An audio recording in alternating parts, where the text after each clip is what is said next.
I first wanted to say thank you from a family perspective of industry being willing to share where you're at, the progress that's made in other, non-related industries. Sometimes it's very siloed how industry doesn't work together. But my question was, we have multiple clinical trials either planned or in progress, from initial toxicology tests to single dosing. Eric mentioned multiple dosing. Can you walk us through like the roadmap from there to a drug being available on market? What are the steps that are still down the road? Yeah. Do you want me to do that? Yeah, you should. Okay. Yeah. So you've probably heard about phase 1, phase 2, phase 3 clinical trials, which is a nice construct for large diseases. Usually that will be described as tens of patients and then hundreds of patients and then thousands of patients. And in your tens of patients, you're looking for safety, and in your hundreds of patients, you're doing dose finding, and then phase 3, thousands of patients, you're proving your drug works. Fortunately, you don't have to stick to that construct. With rare diseases like Prion, there's a lot of flexibility. We work closely with FDA and regulators in other countries to understand really what the evidence generation needs are. Folks at FDA are scientists. Every meeting we've been to, I'm sure you guys agree, they appreciate us being there, and they engage us as scientists in how do we help patients. So it's really a matter of defining the evidence generation needs. So you need to show that your drug is safe, and you need to show that your drug is effective. And however you do that, regulators are open to. At Ionis, and I'm sure with the other companies, we have pathways in mind. And as I said, with Ionis, we're starting with a small trial that could jettison us to that, or send us to that large trial that is an efficacy, a pivotal, a registrational trial. And then we're all also, I'm sure, thinking about other evidence generation needs outside of clinical trials. Is the natural history well enough described so that all stakeholders, not just regulators, but clinicians, will have the education they need to appreciate or understand what benefit a drug brings and decide whether it's appropriate for their patients? Will insurance companies have the evidence that they need to understand the disease and what the drug does and decide that it's appropriate that patients receive it? So there are a number of different, I'm in clinical development, which is mostly clinical trials, but there are a number of different functional areas in companies that are all thinking about this 4, 5, 6 different stakeholders. And for every one of us, it's about what is the evidence generation need. These are not going to be cardiovascular trials where you have 5,000 people for 5 years looking for benefit. We know the mechanism of the disease. We all have pretty simplistic approaches, meaning we are trying to do one thing. We're trying to lower the protein or stabilize the protein, get it off the conveyor belt, whatever. But we understand how our drugs work, which helps a lot. And combined with enough data to demonstrate the drug's doing what it was designed, these can be, on average, relatively shorter paths.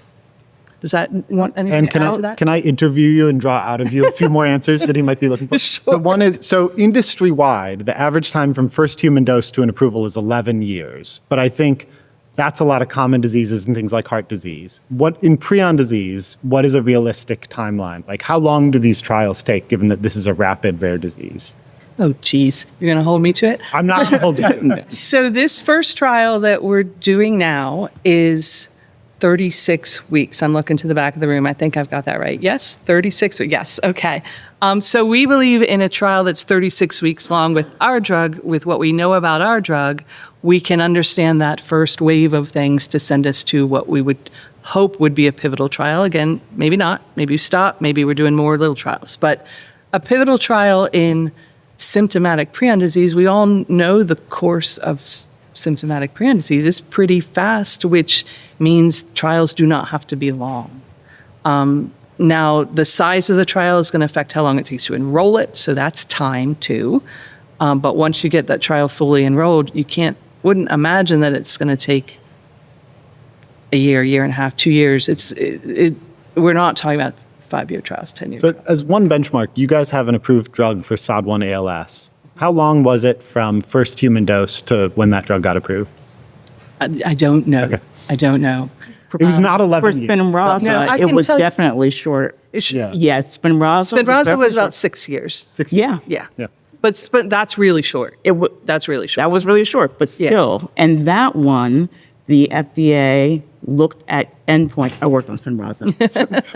And they looked at endpoints and they were able to say, even on they were able to make an early cut. And this is actually public record. Yeah, This is yeah. in the, in Walker's review. That's the reason. The only reason I'm saying it is because they were able to show such an impressive benefit that they were able to move things even faster once. Because I think that from the database unlock to the approval was, or until NDA submission was 90 days or under. It was a 3-month, yeah. Yeah, it was This is- incredibly fast. Spinraza is an ASO that Ionis designed and developed, and we're partnered with Biogen, who now markets it for the treatment of SMA, which was the leading genetic killer of babies.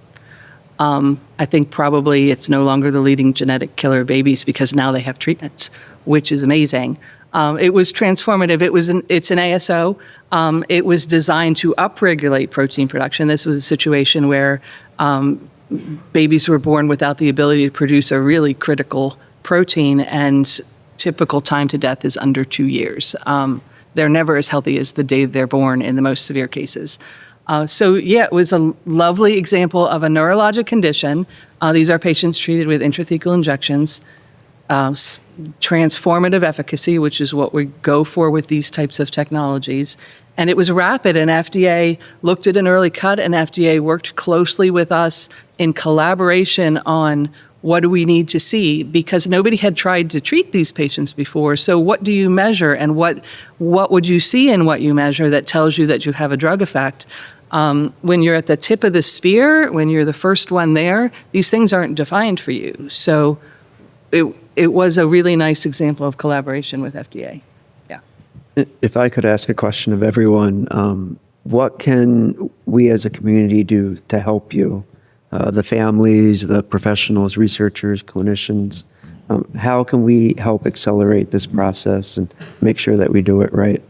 And do you want to start first? We'll go down the table. Okay. At this moment, we are considering to do the phase 1 trial. Targeting will be a patient. But unfortunately, currently I'm considering to do the study in Europe. And then we would like to expand the study, especially from phase 2. So once we go to the phase 2, please help us. Thank you. Elizabeth? I think that what would help us is the advice that you would give us on the protocol for what types of things would be a clinically meaningful change in this disease. So survival is important. It's always good to survive. But as a clinician, I believe that you need to survive with a good quality of life. And so having input on these are key factors, because then letting us go back to regulators and say, look, we've talked to the community. They say these are the things that they really want to see improved or stabilized, and helping us make that argument. Thank you. That's an easy one, Brian. Natural history data, I think Anne mentioned this, is so key to help us design the best clinical trials. So what do I mean by natural history data? We need to understand the normal clinical course of the disease in the absence of a therapeutic intervention, so that when we do obtain a therapeutic and we're trying a therapeutic, we can know that we're meaningfully improving the clinical course of the disease. So I'm not even talking about providing samples. Those samples can be very valuable. Just simply data, longitudinal data on symptomatic patients as they progress through their disease, participating in studies that are collecting such data the value of that cannot be overstated. I know Brian Appleby had a study, I think is it still ongoing, the TAP CJD study, providing MRC scores over time throughout the course of the disease. Seems like such a small thing. How can that possibly help? But it really, really does. And I will say, obviously, we're still a few years away from this, but we talk often about whether it would be necessary to have a placebo-controlled trial ultimately in a phase 2 or beyond. And the ethics of a placebo-controlled trial. I think if we have a strong enough natural history data set available, the FDA have in the past allowed companies to use what we call synthetic control arms for clinical trials, and that's where you look at all the historical data available for a disease, and instead of putting patients on placebo, you use that as your placebo control, and then every single study participant is able to receive an active dose of drug. And that's really the dream. That's why this data is so valuable. So that's for me a huge priority as I think about planning for the future. There are physicians and KOLs around the world that have really valuable data sets, and sharing that with the field and with the community, with everyone, not just with individual companies, making that data available is going to be really, I think, one of the most important things the community can contribute to. So, 100% agree with that. I'll add a few other things.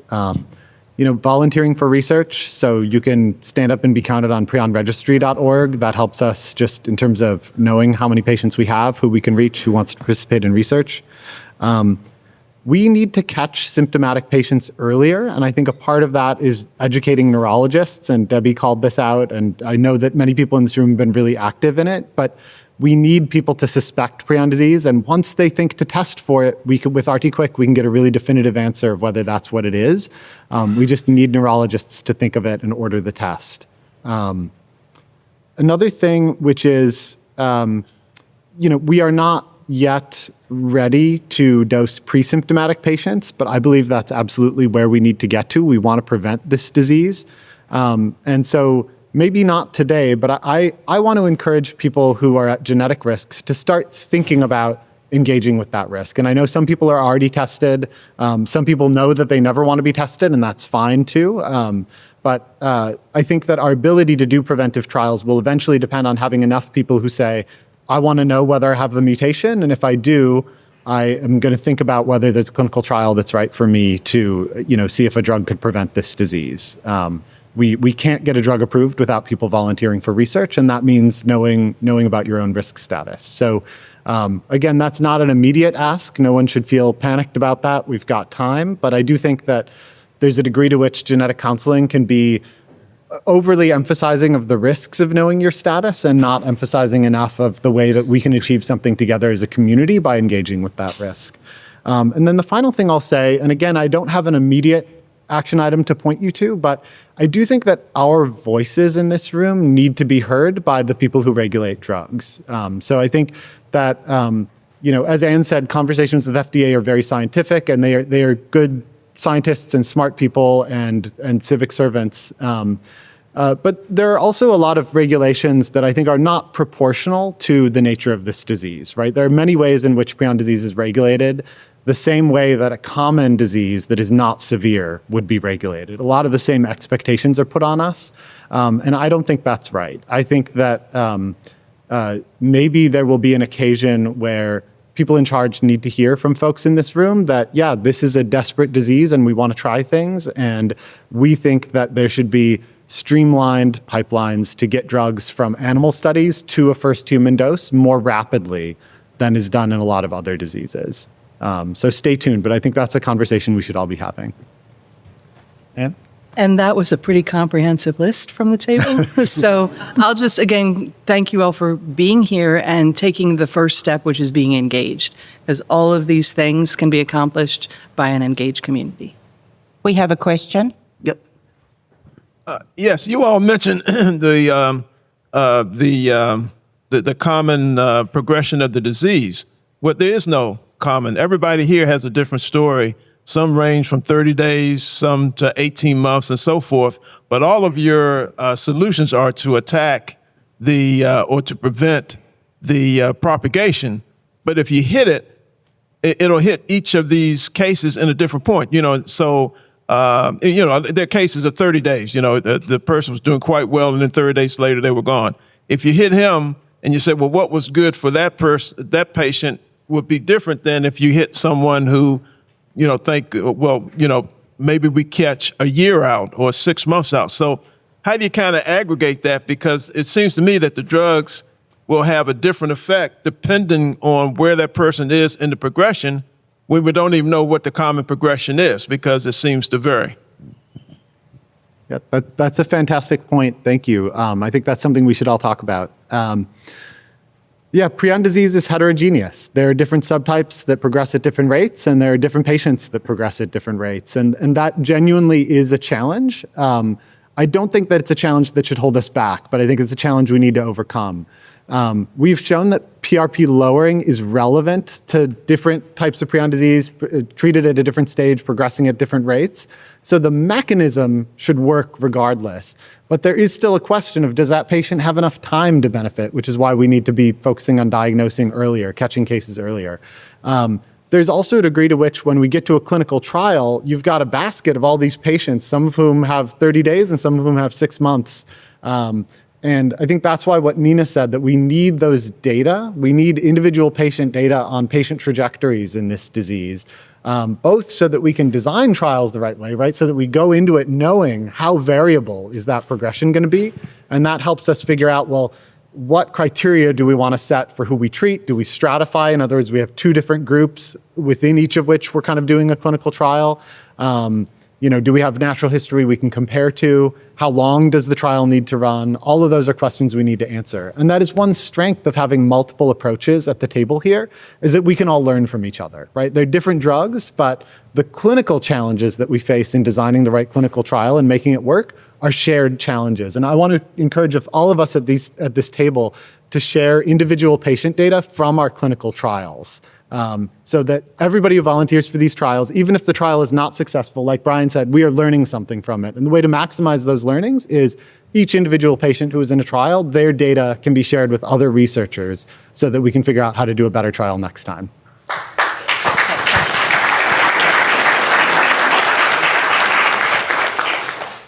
So recently there's been a leadership change at the FDA. And, one of their most recent viewpoints that they just published is that they want to decrease the time to market for drugs, especially in rare diseases. And it seems like they want to cut out some, redundant animal testing. And so do you think that this might be a sign that the FDA will be more reasonable to, allowing you to dose pre-symptomatic, allowing you to, treat prion disease regulations slightly different from, the big diseases? And do you see this shortening the time to market for your preclinical drugs? Yeah, I think there is a tremendous opportunity right now because new leadership at FDA is thinking in that way. And I agree strongly that we need to reduce animal testing requirements for rare, severe, rapid diseases like this one. So far it's been at the level of general statements that we should reduce testing, and there haven't been any specific guidelines as to, okay, X was required before, now this is the new thing that's required. So we're still waiting to hear that from FDA. And I think that our hope in our program is that once we have the first human data, months down the road, and hopefully by then FDA has gained some clarity on the specifics of this, we do want to go back to them and say, hey, some of those extra animal studies you asked us for, I think we should have to do them. Would you be open to us proceeding with a more limited set of studies? So yeah, absolutely an opportunity. We don't know yet. Exactly. I think that we also don't know, we haven't heard from the toxicology reviewers and the people who are actually going to be on the ground doing the work. We've had a lot of high level from Makari, but that's not the person whose name is going on that review and who has to evaluate the data. So I think we need to give them a little more time. Exactly. Another question? This may be a super naive question. Apologies if it is. But given the sporadic and we're talking about all these different timeframes, is the ultimate goal we all get like a flu shot? We all get something so we don't have this happen to us? especially with sporadic. I mean, boom, you're dead. I'd say it's unlikely to go in that direction. All drugs have risks. The safest drugs still have risks. And the probability of presenting with sporadic prion disease is still very low. So I don't think we're in a put it in the water kind of situation with prion disease. But what we can do and what we should do and what Eric was speaking to is do everything we can to reduce the time to diagnosis, to have clinicians think prion disease earlier rather than later. Just getting some drugs on the market will go a long way toward that, honestly, but we can also push it with education. And it's not just neurologists. You want your GPs, you want your ophthalmologists. Because of the different way that prion disease can present, you're going to want the medical community at large to have it on their minds, to have it in the differential. And once something is on the market, it does come into the differential, because that's what happened with SMA. Babies were weak, and you know, people sort of said, oh, you know, different developmental trajectories, et cetera. But once Spinraza came on the market, it became, could this be SMA? Let's test for it because I've got a product I can treat this baby with. And then those other drugs came along afterwards, but Spinraza was the first. My question is very similar to the last one. In our case, our son was sporadic. How would you get somebody like that into a clinical trial when by the time they showed the symptoms, 6 weeks later, he was gone? How would you identify to be able to treat somebody that might have sporadic without knowing ahead of time, because the onset is so close to death? And do you want to talk about the experience with how that happened with your study? You feel comfortable talking about that? Yeah, I mean, I'm not sure I have anything else to add. So certainly it's grave and it's unfortunate, but if symptom, like first true symptom to passing is 6 weeks, that's a challenge I'm not sure any of us can overcome. So it's more about first symptom. Was it, can we look back and think, was it really first symptom? Is there something else that maybe we missed because it's not a common presentation? And for a lot of individuals, I'm sure the answer is no. Truly, I'm sure the answer is no. I don't want to suggest that things have been missed, but I do want to suggest this idea of education and a broader degree of thinking about could this be prion disease may help identify cases earlier. Any other thoughts here? I would just say adding it to the differential of the person who may be that young person with a little bit of mental status changes or gait difficulties would help. But that's education. I'm wondering if I can also jump in. So this is like a vision, right? This isn't reality right now. This is if we really dream big about the long-term future. So far, we've just had no effective drugs in neurodegeneration, period. And so that kind of has defined the limits of the possible, and in some ways has held us back from making moonshot investments. At the point where we have transformative therapies, can I imagine a point in the future where we have RT-Quick-like tests that are optimized for blood, and at the point where you're 40 or 45 years old, you go into your PCP, you get a sample drawn, it gets run for a whole bunch of different protein misfolding disorders, and maybe we will discover that there are early signals that you can hit in sporadic disease before symptoms to get someone on therapy. I want to be super clear that this is a moonshot, right? We're not there yet. Right now, we can't run RT-Quick on blood, and we're nowhere near having the screening panel that I imagine. But I do think that having therapies changes everything. It makes us want to make the investments that could make that possible. So that's my dream. Well, I think we're kind of seeing that with Alzheimer's disease, right? People are pushing earlier and earlier, even pre-symptomatic diagnoses, right? With amyloid PET scans or CSF. It's very controversial, but if that's the way it goes, you're talking about capturing people that have disease in their brain without any symptoms. The difference between that and prion disease is the disease is in the brain for a decade or more with Alzheimer's disease and prion disease. So then, how do you, if you do this screen for multiple proteinopathies, is that going to be helpful for something like prion disease? But yeah, it's certainly a challenge. Yeah, question over here. Hi. In an effort, because what I hear you saying is who you present to, they have to have data. They have to have how, real life data, how it progresses, how long it takes. And so I've heard you talk about the teleneurological program. My husband did it, and I did it with Brian Appleby, but I haven't heard it talked about a lot. This is my first conference.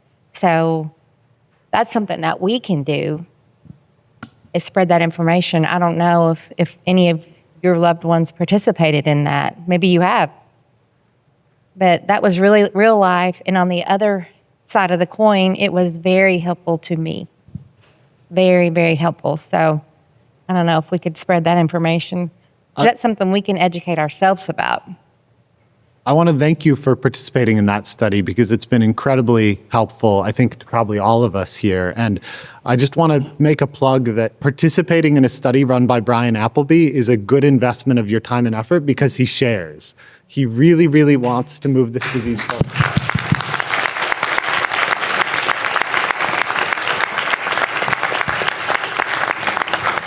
So Brian has shared the data from that study with me, and I believe with you, and you guys have accessed it as well. And it's been really important for how we think about designing these clinical trials, and thank you. And I'll also give a plug. It's also partially funded by the CJD Foundation. They obviously have seen the benefit from a patient support standpoint, which, to be honest, is mainly why we did it. And this has kind of been a happy little accident that it's been able to help with drug development and clinical trial modeling. So thank you. I know many people did that here. They refer people every day, and Katie can attest to that. Hi. Thinking about what Dr. Oberbeck said about developing a data or a benchmark of disease progression so that we can bypass having the placebo cohort. I know that I talked about we all come at this in our own time, in our own way. And if a family were to be presented with being part of a clinical trial, and for whatever reason it wasn't their time or wasn't their choice, is there a way that we could develop an alternative where they can help by being part of a study of disease progression so that the disease progression is handled in a standardized, reportable way? Because some people just may not be ready, but they would be willing to be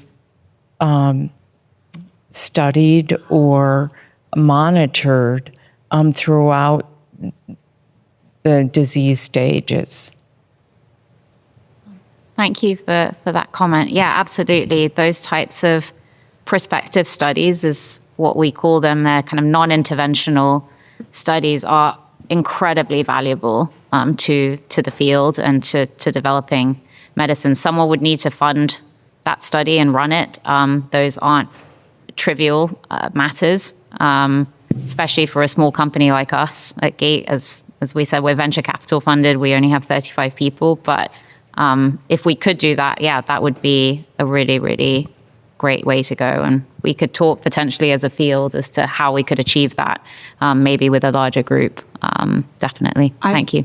I think that FDA used to have, I don't know if they're still funding it because funding at FDA is a little bit in flux right now, but they're in their grant program, they had a natural history grant that they would issue, and that's something that CJD could consider, I know signing y'all work, consider applying for to get funding for that sort of natural history study that could then be used for drug development because they would have the data right there at FDA to use as a comparator.